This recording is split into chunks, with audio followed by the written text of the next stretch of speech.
Hey everyone, so today we're diving into something pretty profound, a skill, really. It's the ability to understand what people are really feeling even when they don't say a single word. We're going to learn how to read between the lines. So, what do people say when they're saying nothing at all? It's a fascinating question, isn't it? I mean, we've all been there.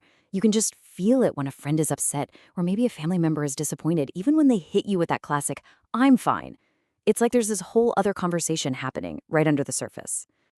All right, to really get to the bottom of this, we're going to look at two short stories. They're pretty simple on the surface, but trust me, they hold the key to seeing what's hidden in plain sight. Okay, so check this out. We've got two different scenes here. First up is Kira. There's a party happening outside, her phone's buzzing, but she's just still, staring out the window. And then there's Micah. He's got this poster he made, he's watching everyone else, and then he just turns and walks away. Neither one of them says a single word about how they're feeling. So, how do we know something's up? And that's really the heart of it all, isn't it?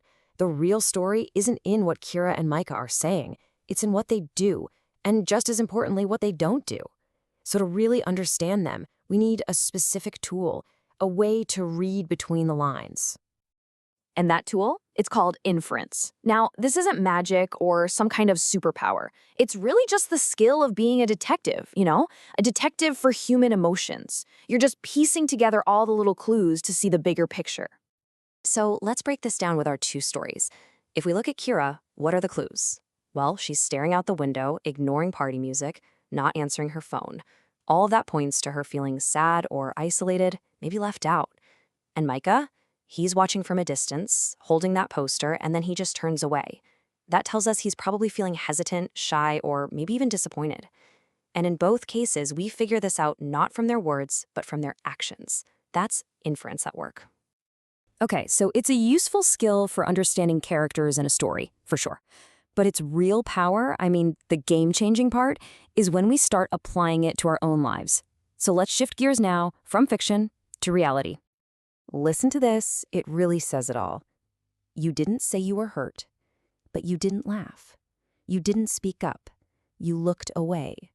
And I saw it, because love notices what pain tries to hide.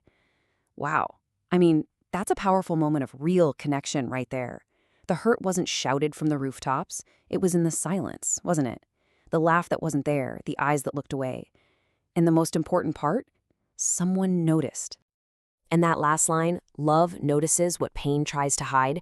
Honestly, if you take one thing away from this, let it be that. Because this shows us that inference isn't just some clever intellectual puzzle. It's an act of care. It's about paying close enough attention to see the pain that someone is trying so hard to hide. At its core, it's really an expression of love. So this actually takes us to a much deeper level. Because this kind of seeing, this, let's call it compassionate inference, well, it has a moral and even a spiritual side to it. The source material points to this verse from the book of Matthew. It says, when Jesus saw the crowds, he had compassion on them. Think about that. He didn't just see a bunch of people, he saw them, and that seeing led to compassion. He wasn't just hearing their words, he was seeing their unspoken pain, their deeper needs.